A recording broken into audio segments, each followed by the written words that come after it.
Hello दोस्तों, स्वागत है आपका math with Hanuman sir YouTube channel पर। उम्मीद करते हैं सभी अच्छे होंगे, मज़े में होंगे, बिंदास होंगे, है ना, और पढ़ाई कर रहे होंगे मेरे भाई लगातार दबा के। ठीक है, आपकी पढ़ाई जो है वो आपकी प्रैक्टिस पे डिपेंड होनी चाहिए, ज़्यादा से ज़्यादा आपको प्रैक्टिस करनी है, और हम तो हैं ही फिर, है ना। चलो तो शुरू करें फिर। हाँ भाई, तैयार हो? ओके, थम्स अप करो हमें, है ना। चलो तो फिर आज का जो सेशन है, आज का फिर से हम एक 10 सवालों का एक छोटा सा, है ना, सेट लगाएंगे। ठीक है मेरे भाई, तो लगवा दें सवाल। ओके चलो लगाओ सर, पहला सवाल लगा दो। बढ़ते हैं हम सवालों की ओर। है मेरे भाई, पहला सवाल आज का क्या है भाई, आपकी स्क्रीन पे है, जल्दी से सवाल को पढ़ने की कोशिश करेंगे। 4 मित्र हैं ABCD, 4 मित्र हैं ABCD, ठीक है, जिन्होंने एक व्यवसाय में 3, 7, 9, 13 के अनुपात में क्या किया है भाई, इन्वेस्ट किया है, निवेशित की है राशि को। यदि C के लाभ का हिस्सा 8910 है तो A और B का लाभ का कुल हिस्सा, A और B के लाभ का कुल हिस्सा मतलब 10 यूनिट की वैल्यू निकालनी है आपको। ठीक है, जिस इस रेशियो में इन्वेस्ट करते हैं वही उसके लाभ कमाएंगे। जो राशि आपने इन्वेस्ट की है उसी पे आप लाभ कमाएंगे। तो जो रेशियो होता है राशि का वही क्या होता है, लाभ का होता है मेरे भाई। ठीक है, चलो तो C का लाभ का हिस्सा, C का लाभ का हिस्सा कितना दिया है मेरे भाई, है ना, सवाल में दिया है 8910 है। कितना है, 8910, मतलब 9 यूनिट की वैल्यू 8910 है। कितना गुना है मेरे भाई, 9 निमा 81, 9 निमा 81, 10, 990 गुना है। ए और बी दोनों का शामिल हिस्सा पूछा है, तो ये भी कितना गुना हो जाएगा, आप कहोगे सर 990 गुना हो जाएगा। कितना मेरे भाई, तो 10 की मल्टीप्लाई करनी है 990 में, कितना हो जाएगा ये 9900 रुपये का लाभ कमाएगा। कोई समस्या? मेरे हिसाब से कोई समस्या नहीं होगी, एक आसान सा सवाल था ये। ठीक है, तो अगले सवाल की ओर बढ़ते हैं, अगर ये सवाल हो गया तो मेरे भाई। ठीक है, चलो मैं इसको हटा देता हूँ, वीडियो को रोक के आप इसको नोट कर लेंगे। ठीक है, और बढ़ते हैं फिर अगले सवाल की ओर।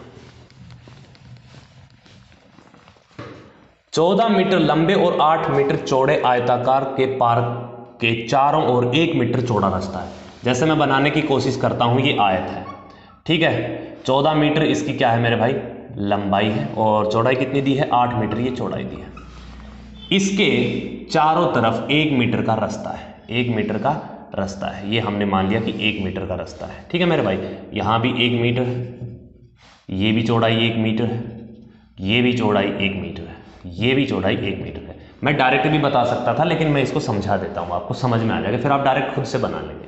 देखो मेरे भाई, अब उसने रास्ते का क्षेत्रफल पूछा है, मतलब इसका क्षेत्रफल आपसे पूछा है, रास्ते का पूछा है, तो रास्ते का कैसे आएगा मेरे भाई, रेक्टेंगल का, है ना, टोटल में से रेक्टेंगल का घटा दो, ये बचेगा कि नहीं बचेगा, आपको जिस टोटल की बात करता हूँ, टोटल भी एक रेक्टेंगल ही बनेगी। रेक्टेंगुलर जो एरिया है उसके चारों तरफ आप एक रास्ता बनाएंगे तो रेक्टेंगल में ही बनेगा।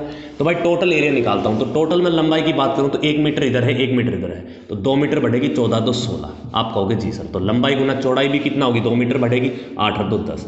तो भाई क्षेत्रफल कितना आ गया, टोटल की बात करूँ तो 160 सेंटीमीटर स्क्वायर या मीटर स्क्वायर, जिसमें भी है मीटर स्क्वायर में, कोई दिक्कत नहीं। रास्ते का क्षेत्रफल निकालना है तो जो ये ट्रायंगल है इसका क्षेत्रफल हमें घटाना होगा। तो इसका कितना है सर, ये 14 है, गुना में कितना है 8, 14 8 112 मीटर स्क्वायर है भाई। जो आयत है, पार्क है, वो कितना है भाई, 112 मीटर स्क्वायर है। तो अगर रास्ते का निकालना है तो ये टोटल में से ये घटा दो, 60 में 12 जाएगा, कितना बचेगा, 48 मीटर स्क्वायर।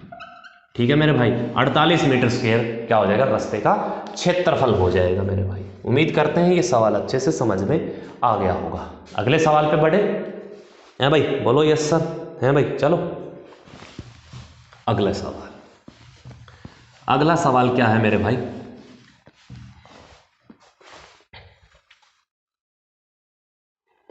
पच्चीस और 45 के बीच आने वाली अभाज्य संख्याओं का औसत क्या है।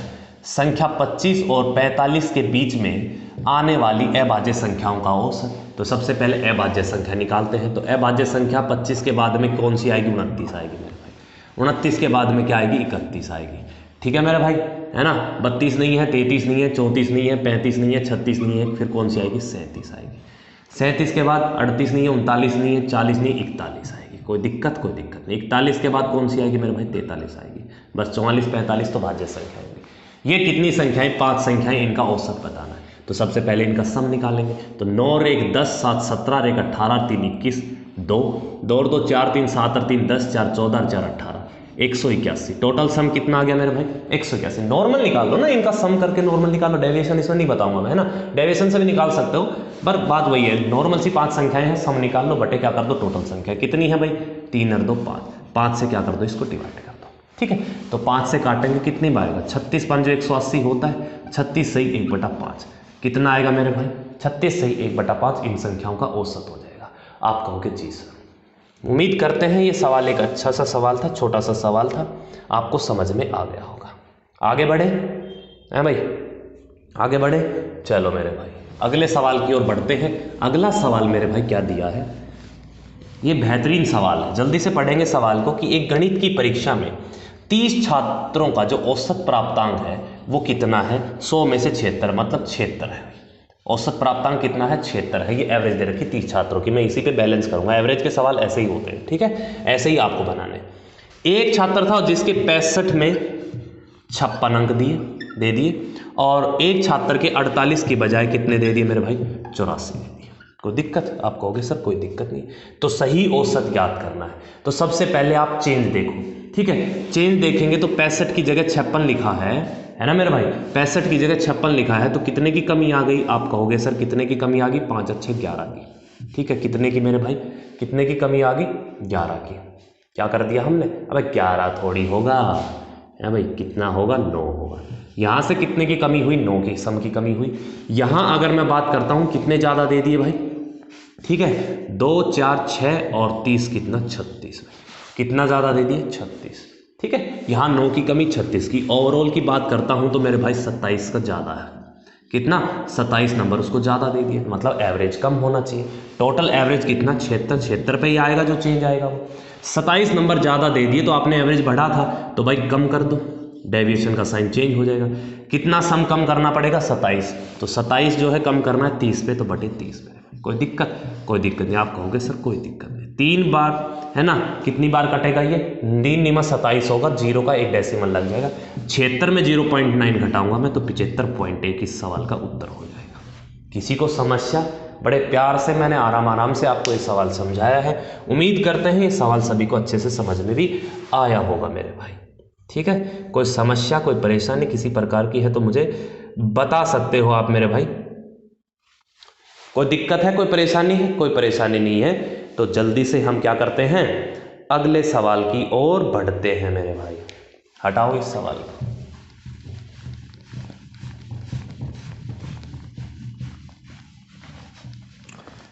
निम्नलिखित समीकरण का मान बताइए। क्या है भाई समीकरण, 5/7 ऑफ 2/5 प्लस में 3/7 माइनस 1/14 गुणा में 2 भाग में 1। नॉर्मल सी एक समीकरण है, ऑफ का मतलब गुना होता है, सबसे पहले ऑफ सोल्व करेंगे, 5 से 5 कट गए, यहाँ से मिला सर 2/7। कोई दिक्कत मेरे भाई, भाग में 3/7 है, मैं इसका साइन बदल देता हूँ, गुना में करेंगे तो 7/3 हो जाएगा। आप कहोगे जी सर, किसी को परेशानी, कोई परेशानी नहीं। माइनस का है ना, 2/1 होगा तो 2 7 14, यहाँ से कितना आएगा 1/7 आएगा। किसी को दिक्कत, किसी को परेशानी किसी प्रकार की है मेरे भाई, कितना आएगा माइनस का 1/7 है भाई, कुछ गड़बड़ तो नहीं कर दी हमने, देख लेना भाई, ठीक है।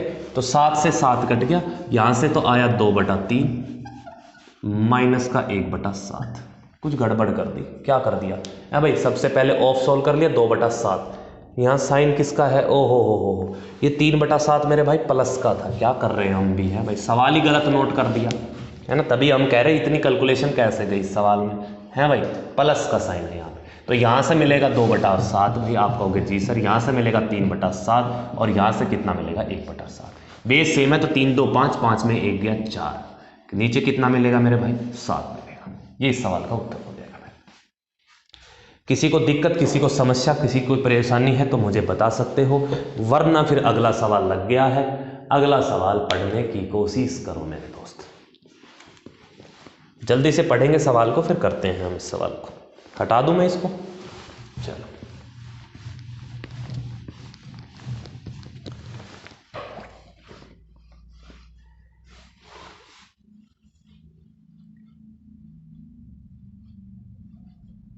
चलो भाई, क्या है सवाल, 2 पाइप एक कुंड को 12 और 15 घंटों में भर सकते हैं, जबकि तीसरा पाइप उसे 24 घंटों में खाली कर सकता है। ये 12 घंटे, 15 घंटे, और ये आ गया मेरे भाई 24 घंटे। ये खाली करने वाला मैं माइनस का साइन लगा देता हूँ, ठीक है।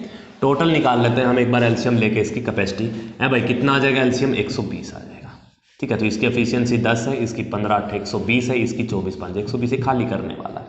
तीनों को एक साथ खोल दिया गया तो नल कितनी देर में ना जो टंकी है वो कितनी देर में भर जाएगी, आपको अप्रोक्स बताना है, सवाल में दिया हुआ है, ठीक है। तो 10, ये 10 डालेगा, ये 8 डालेगा, टोटल 18 डालेगा, ये 5 निकालेगा, तो टंकी में डलने वाला पानी कितना होगा, सिर्फ 13 होगा। कितना होगा मेरे भाई, 13 होगा, ठीक है। हर घंटे में 13 लीटर पानी डलेगा, पानी डालना कितना है 120, टोटल वर्क करना कितना है 120/13 मेरे भाई, ठीक है। तो कितने पे काटेंगे, 13 निमा 117, ठीक है, 13 निमा 117, ये बचेगा 3/13 मेरे भाई। तो 9 घंटे और घंटे इसको बना लो, गुना में 60 कर दो, ठीक है, 180/13, तो कितने पे जाएगा, 13 एकम 13 और 50 बचेगा, 13 चौक 52, ठीक है। तो 9 घंटे मिलेंगे है भाई, और 14 के अप्रोक्स जाएगा, 13 चौक 52, 14 मिनट लगेंगे मेरे भाई। तो इस टंकी को भरने में कितना टाइम लगेगा, 9 घंटे 14 मिनट का समय लगेगा मेरे भाई, ठीक है। उम्मीद करते हैं ये सवाल अच्छे से समझ में आ गया होगा। हटा देता हूँ, ये आसान सा सवाल था, इसमें कुछ लंबी चौड़ी कहानी हमारे पास थी नहीं, ठीक है। चलो जल्दी से बढ़ते हैं अगले सवाल की तरफ। नेक्स्ट, एक पर्स में 1 रुपए, 2 रुपए, ठीक है, और 5 रुपए के सिक्के हैं। कोई दिक्कत नहीं है, क्या समस्या है, कोई समस्या नहीं है। और इनके सिक्कों का जो अनुपात है, कॉइन्स का अनुपात दे रखा है आपको, क्या है भाई, 8:5:3 दे रखा है। और अगर पर्स में रखे इन सिक्कों का कुल मूल्य 132 रुपये है। कितना भाई मूल्य, 132 रुपये। तो हम मूल्य का अनुपात निकाल लेते हैं, मनी निकाल लेते हैं, कितने रुपए हैं भाई। अगर 1 रुपये के 8 सिक्के हैं तो 8 रुपये बने होंगे, आप कहोगे जी सर। 5 रुपये के ना 2 रुपये के 5 सिक्के हैं तो कितने रुपए बनेंगे, यहाँ से 10 बनेंगे। 5 रुपये के 3 सिक्के हैं, रुपए कितने बनेंगे, 15। टोटल कितना हो गया, 15 10 25 8 33 यूनिट है मूल्य। लेकिन सवाल में कितना दिया है, 132 रुपये मेरे भाई। कितना गुना है, आप कहोगे सर 4 गुना है। कोई दिक्कत नहीं है। 5 रुपये के सिक्कों की संख्या निकालनी है, मतलब 5 रुपये के सिक्के कितने हैं, 3 यूनिट, तो 3 की वैल्यू निकालनी है। ये भी कितना हो जाएगा, 4 गुना, 3 चौक 12 हो जाएगा भाई। कितना हो जाएगा रे, 12। तो कितने सिक्के हैं भाई, 12 सिक्के हैं। कोनो दिक्कत, आप कहोगे जी सर कोई समस्या है ही नहीं हमें, ठीक है। नोट करना है, इस सवाल को नोट कर लो, ठीक है। उसके बाद में अगले सवाल पे बढ़ते हैं मेरे भाई। जल्दी से नोट करना है, नोट करो इस सवाल को। सिक्के वाला सवाल भी आपको देखने को मिल सकते हैं पेपर में ना। मैं सारी वैरायटी कराऊंगा, एक भी वैरायटी मैं नहीं छोड़ूंगा, हर टाइप का सवाल मैं आपको करवाऊंगा मेरे भाई, ठीक है। चलो हटा दें इसको, आप कहोगे चीज, तो हटा देते हैं भाई। लो हटा दिया, नेक्स्ट पे बढ़ते हैं।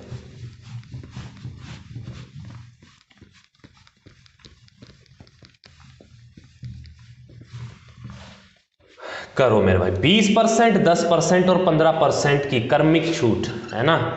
मैं ऑप्शन लिख दे दूं इसके, 3 लगातार छूट दे रखी हैं, एकल छूट बतानी है मेरे भाई, तो सक्सेसिव लगा देंगे इसमें। 20%, पहले 20% का डिस्काउंट है, फिर कितने का, 10% का डिस्काउंट है, फिर 15% का डिस्काउंट है, ठीक है। तो 20% मैं लिखता हूं सर, 20% कितना होता है, 1/5 होता है। 10% 1/10 होता है। 15% 3/20 होता है ना मेरे भाई। 5 की चीज पे 1 डिस्काउंट देंगे, बेचेंगे कितने में, 4 में। 10 की चीज पे 1 का डिस्काउंट देंगे, बेचेंगे कितने में, 9 में। 20 की चीज पे 3 का डिस्काउंट देंगे, बेचेंगे कितने में, 17 में। आप कहोगे चीज, ठीक है। सक्सेसिव है तो मल्टीप्लाई कर देंगे, जो कटे वो काट लो। 2 दूनी 4 पे कटेगा, ये 2 5 10 पे कटेगा, तो 5 5 25 दूनी 50, ये तो आ गया यहाँ से 500, ठीक है। कोई दिक्कत भाई, कोई दिक्कत नहीं है। ये कितना आएगा भाई, है भाई, 17 दूनी 34 और 9 चौक 36, 9 तिया 27 और 27 और 3 कितना होगा, 30। 27 और 3 कितना हो, 30। 500 की चीज़ 304 में बेच दिया आपने, ठीक है। तो आपने कितने का डिस्काउंट दिया। मैं चाहता हूं कि आप क्या बना लो, बेस को क्या बना लेते हैं, 100 बना लेते हैं। तो अगर मैं इस दोनों साइड 5 से डिवाइड कर दूं पूरे रेशियो को, है ना, तो इधर तो मिलेगा हमें 100, इधर कितना मिलेगा मेरे भाई, तो 5 6 30, ये क्या कर दिया, 9 चौक 36 होता है, हमने 34 लिख दिया, है ना। कोई बात नहीं, ये 6 लगा लो, ठीक है मेरे भाई। तो यहाँ से काटा हमने 5 6 30, 5 1 5 और 5 दूनी 10, 61.2। कोई समस्या, कोई समस्या नहीं। 100 की चीज आपने 61.2 में बेच दी मेरे भाई, कितने का डिस्काउंट दिया, 100 में से घटा दो, डायरेक्ट प्रतिशत में जाएगा। 100 में से मैं 62 घटाऊंगा, कितना आएगा, 38। 10 में 2 गया 8, तो 38.8% एकल छूट के बराबर होगा। कौन सा ऑप्शन है मेरे भाई? ए फॉर एप्पल ऑप्शन है, ये इसका आंसर हो गया खत्म। जल्दी से बताओ इस सवाल में क्या परेशानी है? कोई परेशानी नहीं है तो अगले सवाल की ओर बढ़ते हैं मेरे भाई। अगले सवाल की ओर बढ़ो, शाबाश, सीखने लग जाओ, है ना, सीखने लग गए। तुम मन्नो ही सीखने लग गया तो तुम्हें क्या दिक्कत है मेरे भाई? बिना कॉपी पेन बैठता ये बेचारा और फिर भी सीख जाता है धीरे धीरे, है ना। चलो नेक्स्ट, 21 मीटर त्रिज्या वाले किसी वर्गाकार पार का एक चक्कर वर्गाकार पार के एक चक्कर के बराबर है। ठीक है, ये वर्गाकार बना दिया ना, ये वर्ताकार बना दिया और ये हो गया वर्गाकार, है ना मेरे भाई। बराबर दे रखा है, मान लेना, है ना, ड्राइंग पे मजा आना। 21 मीटर त्रिज्या, इसकी त्रिज्या जो है 21 मीटर दे रखी है। इसका एक चक्कर जो है ना, वो इसका चक्कर लगा लो चाहे आप इसका चक्कर लगा लो मेरे भाई, दोनों बराबर पड़ते हैं, दोनों बराबर हैं तो मतलब सरकमफेरेंस दे रखी है। ठीक है, तो पूछा क्या है? तो वर्गाकार पार्क की भुजा कितनी है ना, तो सरकमफेरेंस निकालो, इसकी सरकमफेरेंस इसके बराबर होगी अगर चक्कर बराबर है। तो सरकमफेरेंस क्या होती है? 2πr होती है भाई।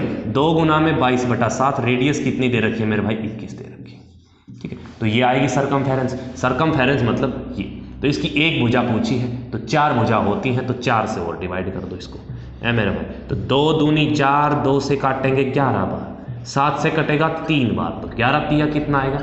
33 मीटर आ जाएगा मेरे भाई। एक भुजा जो है कितने मीटर की है? 33 मीटर की है। कोई दिक्कत, कोई परेशानी है तो मुझे बताओ, वरना फिर बढ़ते हैं अगले सवाल पे और उस सवाल को फिर बनाने की कोशिश भी करते हैं मेरे भाई। ठीक है, चलो नेक्स्ट, अगला सवाल। वह सबसे छोटी संख्या ज्ञात करें जो 8, 9, 10 से विभाजित करने पर प्रत्येक स्थिति में एक शेष फल दे। रिमाइंडर कितना दे मेरे भाई? एक रिमाइंडर दे। इसके ऑप्शन है 360 है, 359 है और 361 है और 181 है। देखो मैं डायरेक्ट बता दूं, चलो अब एक रिमाइंडर देती है तो आपको जो पता है, जो संख्याएं होती हैं वो हमेशा क्या होगी? एलसीएम ऑफ 8, 9, 10, ये है ना, ये एक कॉन्सेप्ट है एलसीएम में छोटा सा, है ना, प्लस में एक जो रिमाइंडर होता है वो, मतलब जो संख्या है वो एक ऐड होके है। ठीक है, इसमें आ रखा है 9, मतलब 9 से भी कटेगी संख्या 8 से 10 तक, तो मैं 9 का मल्टीपल चेक कर लेता हूँ, है भाई। एक घटा के इसमें से मैं एक घटाऊंगा 359, 5 और 3 8, ये 9 से नहीं कटता, ये ऑप्शन बाहर हो गया। ठीक है, मेरे इसमें एक घटाऊंगा 8 3 11 5 16, ये भी नहीं कटता। ठीक है मेरे भाई, इसमें एक घटाऊंगा 6 3 9, ये कटेगा। इसमें एक घटाऊंगा 180, ये भी कटेगा। ठीक है, तो 2 ऑप्शन में फंस गए हम, है मेरे भाई। तो इनका एलसीएम निकालेंगे, है ना, तो ये तो आएगा नहीं, वैसे भी ये तो बहुत कम है, ये आएगा। इनका एलसीएम है भाई 10 निमन 90 9 चौके 36, कितना आएगा? 360 के प्लस में 1, है भाई। 360 में एक जोड़ूंगा, कितना आएगा? 361। 361 विल बी द उत्तर हो जाएगा मेरे भाई इस सवाल का। है कि नहीं नॉर्मल सवाल? था कि नहीं, है मेरे भाई? अरे था कि नहीं नॉर्मल सवाल? हाँ, एलसीएम का एक ये छोटा सा कॉन्सेप्ट है, ये आपको डिटेल में तो मैं क्लासेज में बताऊंगा, यहाँ पे डिटेल में बताने लग गया तो थोड़ा टाइम लग जाएगा। अपने 10 सवाल जो हैं वो रह जाएंगे मेरे भाई, है ना। तो 10 सवाल कर लेते हैं, क्या दिक्कत है? इतना समझ में आ गया होगा, मैंने बेसिक से तुम्हें बता दिया थोड़ा सा। लास्ट सवाल, एक परीक्षा में उत्तीर्ण प्रतिशत कुल अंकों का 35% है। पास होने के लिए आपको 35% अंक चाहिए ही चाहिए, लेकिन एक छात्र ने 390 अंक लिए मेरे भाई। एक छात्र ने कितने अंक ले लिए? 390 अंक लिए और वह 65 अंकों से फेल हो गया। अगर इसके 65 अंकों से फेल होने का मतलब क्या है कि पासिंग मार्क्स से 65 नंबर इसके कम रह गए। पासिंग मार्क्स प्रतिशत में 35% है, अगर इसके 65 नंबर और आते तभी तो पासिंग मार्क्स होते, तभी तो पास होता। मतलब कितने थे पासिंग मार्क्स? 9 6 15, 3 1 4 1 5। कोई दिक्कत? कोई दिक्कत नहीं। 35% की वैल्यू 455 है मेरे भाई। तो मैं दोनों साइड 7 से डिवाइड कर देता हूँ, 7 5 35, 5% की वैल्यू कितनी आएगी? 7 6 42 और 7 5 35। आप कहोगे जी सर कोई दिक्कत नहीं है, ठीक है। 100% निकालना है, मैक्सिमम मार्क्स पूछे पेपर के तो 100% होते हैं मेरे भाई। कितना गुना है सर? 20 गुना है। ये भी कितना हो जाएगा? 20 गुना। 65 दूनी कितना होता है? 130 होता है। एक जीरो और चिपका देंगे पीछे, कितना आ जाएगा? 1300। तो जो मैक्सिमम पेपर था वो कितने नंबर का था मेरे भाई? कितने नंबर का था दोस्त? 1300 नंबर का था। आप कहोगे जी सर, है मेरे भाई। बताओ कोई समस्या, कोई परेशानी आज के सवालों में, है ना? आज के सवाल थोड़े इजी लग रहे थे, है ना? इजी थे आज के सेट जो था, ठीक है। कोई दिक्कत नहीं, इजी सवाल भी आएंगे पेपर में, हार्ड भी आएंगे, ठीक है मेरे भाई। तो आज की क्लास को हम इतने पे ही रखते हैं, ठीक है। मिलते हैं फिर अगली क्लास में, तब तक के लिए हंसते रहिए, मुस्कुराते रहिए और पढ़ते रहिए हमारे साथ, ऐसे ही जुड़े रहिए, ठीक है मेरे भाई। चलो सो जाओ तो अब खा पी के, बाय।